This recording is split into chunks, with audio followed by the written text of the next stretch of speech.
VKR voice ఇదే నిజం. ఈరోజు నేను ఒక మాట మాట్లాడదలుచుకున్నా. వాస్తవానికి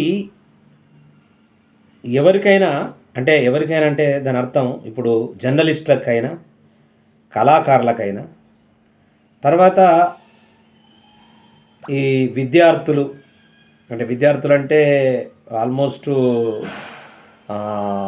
నిరుద్యోగులు అనుకోరాదు.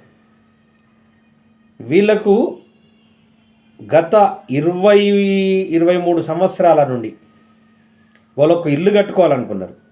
సొంతింటి కళ, దాన్ని సొంతింటి కళ అంటారు.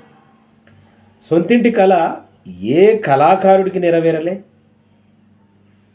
ఏ జర్నలిస్టులకు నెరవేరలే. సొంతంగా ఏదన్నా వాళ్ళ అవ్వయ్య సంపాదించిందో, లేదా వాళ్ళు ఏదన్నా వ్యవసాయం కానీ ఏదన్నా ఉంటే అమ్ముకోనో ఏదైనా ఇల్లు కట్టుకోవచ్చు. అంటే ఒక 10% ఉంటారు, ఇంకా 10% కూడా ఉండకపోవచ్చు, 10% ఉంటారు. అలాంటిది జర్నలిస్టులు నిరంతరంగా కష్టపడుతూ ఏం ఉపయోగం ఉంటుంది దాంట్లో? ఆఫీసుల్లో పనిచేసినటువంటి వాళ్ళకి తప్ప మామూలుగా ఉన్నటువంటి వాళ్ళకు పెద్ద ఆమ్దాని ఏముండదు. జర్నలిస్టులకు కానీ కళాకారులకు వచ్చినప్పుడే ఉన్నప్పుడు ఉట్ల పండగ, లేనప్పుడు తొట్ల పండగ, ఏదో సామెత ఉంటుంది. అలాంటి పరిస్థితి ఉంటుంది. అట్లా ఇటు నిరుద్యోగులు ఉద్యోగం రాక ఒకవైపు తమ కళల్ని నెరవేర్చుకోలేకపోతే, ఇలా కళాకారులు అవకాశం లేక, ఉద్యోగం లేక, కళను నమ్ముకొని ఇలా కళాకారుడు సొంతింటి కళ నెరవేర్చుకోలేకపోతున్నాడు. అట్లనే జర్నలిస్టు కూడా నిరంతరంగా ఈ రాజకీయ నాయకుల యొక్క రాతలు రాసి వాళ్ళను ఒక అందాలంకి ఎక్కించి, వాళ్ళు చెప్పినటువంటి ఏదైతే మాటలు ఉన్నాయో ఆ మాటల్ని నమ్మి, మీకు జర్నలిస్టులకు ఇండ్లు ఇస్తాం, జాగలు ఇస్తాం, గొర్రెలు ఇస్తాం, బర్రెలు ఇస్తాం అని చెప్పినటువంటి రాజకీయ నాయకుల మాటలిని ఆశపడి ఇలా సొంతింటి కళ నెరవేర్చుకోలేనటువంటి పరిస్థితి ఇలా తెలంగాణ రాష్ట్రంలో దాపురించింది. ఇటు కళాకారులకు కావచ్చు, ఇటు జర్నలిస్టులకు కావచ్చు, ఇటు నిరుద్యోగులకు కావచ్చు. వీళ్ళందరూ కూడా సొంతింటి కళ నెరవేరకుండా తమ జీవితాలను కేవలం ఒక కిరాయి ఇంట్లోనో, లేకపోతే రేకుల ఇంట్లోనో, లేకపోతే పాతది తల్లిదండ్రులు కట్టినటువంటి ఒక పాత ఇంట్లోనో జీవితం కొనసాగిస్తున్నటువంటి పరిస్థితి ఇలా తెలంగాణ రాష్ట్రంలో ఉంది. ఇది ట్రూ, ఇది నిజం, అబద్ధం కాదు. అందుకే సొంతింటి కళ నెరవేరాలి అంటే ప్రభుత్వం ఏదో రూపంలో సాకారం చేయాలి. ఏ ప్రభుత్వం వచ్చినా ఇవాళ ఎవరికైనా ఏదైనా సాకారం చేస్తుందా? వందల వేల ఎకరాలు ప్రభుత్వ భూమి ఉంటుంది. దాంట్లో ఖచ్చితంగా ఈ కళాకారులకు కావచ్చు, జర్నలిస్టులకు కావచ్చు, నిరుద్యోగులకు కావచ్చు ఇంత జాగియొచ్చు, వాళ్ళు ఇల్లు కట్టుకోవడానికి ఆస్కారం ఉంటుంది. అది లేదు. అంటే నిరంతరంగా వాళ్ళ వయసు అయిపోయేదాకా ఇట్లనే కొనసాగేటటువంటి పరిస్థితి ఇలా ఏ ప్రభుత్వం వచ్చినా చేస్తుందని నమ్మాలా. దయచేసి నమ్మి ఆలోచించాలి. కళాకారులు ఆలోచించాలా, జర్నలిస్టులు ఆలోచించాలా, అటు నిరుద్యోగులు కూడా ఆలోచించాలి. దీనికి సొల్యూషన్ ఏంది? ఏం చేస్తే అవుతుంది? ఒక వ్యక్తిని ఒక జర్నలిస్టు నాయకుడు అనుకోవచ్చు, ఆయన తీసుకుపోయి ఆయన నమ్మి మనం ఏదైతే ప్రభుత్వంలో ఆయనను ప్రభుత్వంలోకి మనం పంపిస్తున్నామో ఆయన తన స్వార్థమే చూసుకుంటుండే తప్ప ఏ జర్నలిస్టుకు సహకారం చేయట్లేదు. కలిసినా ఏదో మాట చెప్తా ఉన్నాడు. రైతులది కూడా సమస్య ఏంటంటే రైతులు కూడా సొంతంగా ఇల్లు కట్టుకునేటటువంటి పరిస్థితి లేదు. ఇది నమ్మాలా? ఎందుకు లేదు? వాళ్ళు పండించినటువంటి పంట గిట్టుబాటు ధర రాక అప్పులల్లో కూరుకుపోయి పెళ్ళిళ్ళు చేయలేక, పిల్లల పెళ్ళిళ్ళు చేయలేక, లేదా పిల్లల్ని బతికియలేక కొంతమంది ఆత్మహత్యలు చేసుకుంటే కొంతమంది అట్లనే కొనసాగిస్తూ ఉన్నారు. విదేశాలకు పోయి వేరే వెట్టి చాకిరీ చేయవలసినటువంటి పరిస్థితి వస్తోంది. కొన్ని జిల్లాలైతే దుబాయ్ అని, బేరన్ అని, అక్కడ ఇక్కడ విదేశాలు పోయి అక్కడ నానా గోసలు పడి ఇంత 4 డబ్బులు సంపాదించేసి ఏదో ఇంత ఇల్లు కట్టుకొని పెళ్ళిళ్ళు చేసి జీవితాన్ని పూర్తిగా సర్వనాశనం చేసుకున్నటువంటి కుటుంబాలు ఎన్నో ఉన్నాయి, ఎన్నెన్నో ఉన్నాయి.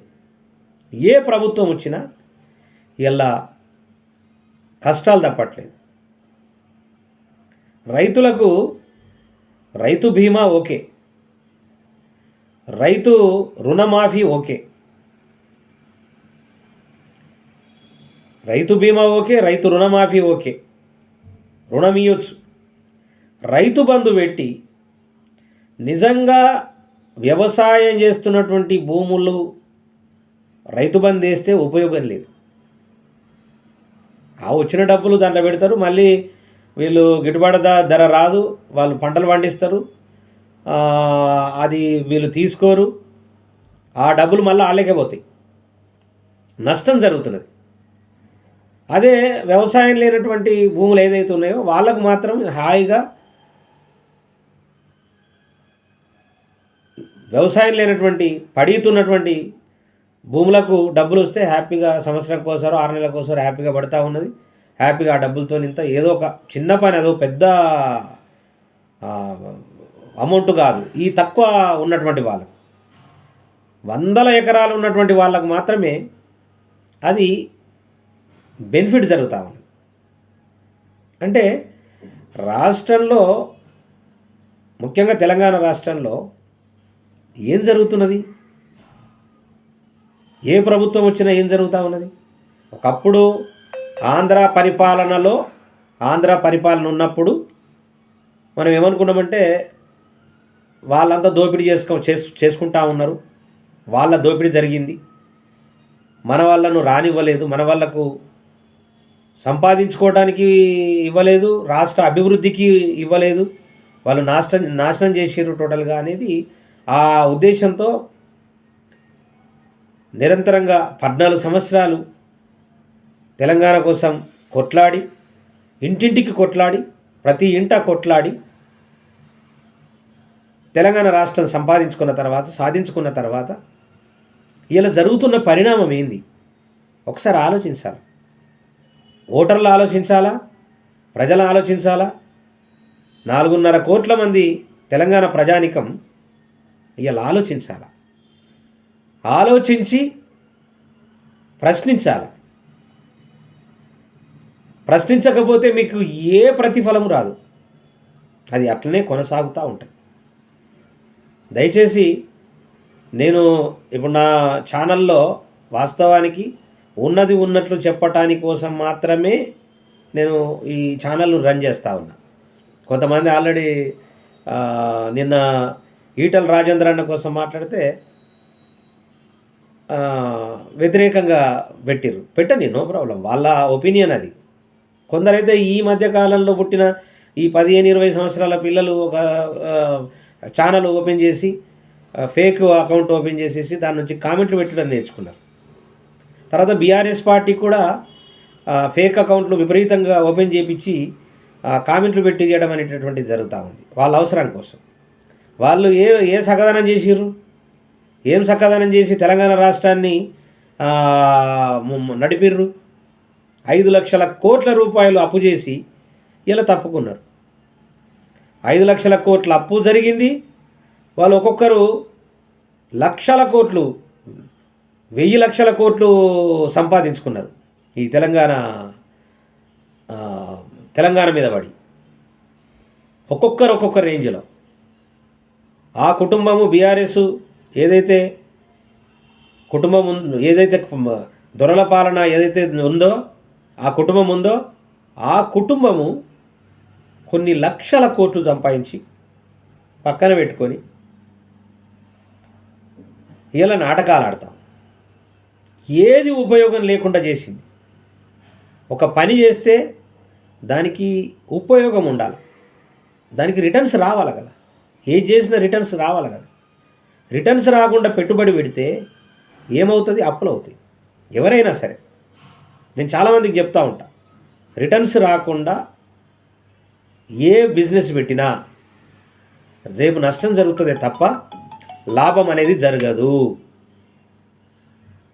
కాబట్టి దయచేసి తెలంగాణ ప్రజానీకం ఆలోచించాలా, కంపల్సరీ ఆలోచించి నిర్ణయం తీసుకోండి దయచేసి. ఇలా 80% జనంకు సొంతింటి కళ నెరవేరకుండా ఉండిపోయింది. 80%, 20% వాళ్ళ తాత ముత్తాతలు వాళ్ళ తల్లిదండ్రులు సంపాదించినటువంటిది ఉన్నది కాబట్టి వాళ్ళది నడుస్తూ ఉంది, బండి నడుస్తూ ఉంది, ఇండ్లు ఏర్పాటు చేసుకున్నారు.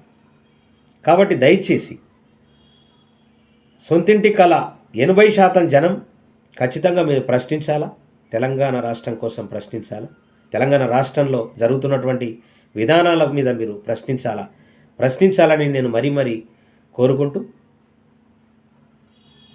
ఈ వీడియోను మీరు సబ్స్క్రైబ్ చేయండి దయచేసి, ముందుకు నడపండి, షేర్ చేయండి దయచేసి. 10 మంది వింటే వాళ్ళకు ఆలోచన వస్తుంది. విని లైక్ చేసి దయచేసి కామెంట్ కూడా పెట్టండి దయచేసి. అంటే బ్యాడ్ కామెంట్ పెట్టినా నేను యాక్సెప్ట్ చేస్తాను. మీకోసం మాట్లాడుతా ఉన్నా, నా కోసం కాదు. నేను ఎట్లన్నా ఏదైనా నా బతుకు నేను బతకొచ్చు, పెద్ద విషయం కాదు. తెలుస్తున్నాయి కాబట్టి, ప్రతి విషయం మీద అవగాహన ఉన్నది కాబట్టి నేను మీకు ఎంతో కొంత నాకున్న నాలెడ్జ్ని మీకు పంచుతా ఉన్నా, అంతే తప్ప నాకేదో స్వార్థం కోసం కాదు, నా స్వార్థం కోసం కాదు. ఎట్లన్నా బతకొచ్చు, మనిషి అనేటోడు ఈ భూమి మీదకి వచ్చిన తర్వాత ఎట్లన్నా బతకొచ్చు, పెద్ద విషయం కాదు. కానీ ఇంత వీడియోలు త్యాగం చేసి నేను మీకోసం పెడుతున్నానంటే మీరు అర్థం చేసుకోవాలి. దయచేసి ఛానల్ సబ్స్క్రైబ్ చేయండి, ముందుకు నడపండి. తప్పకుండా నడుపుతారని ఆశిస్తూ బాయ్.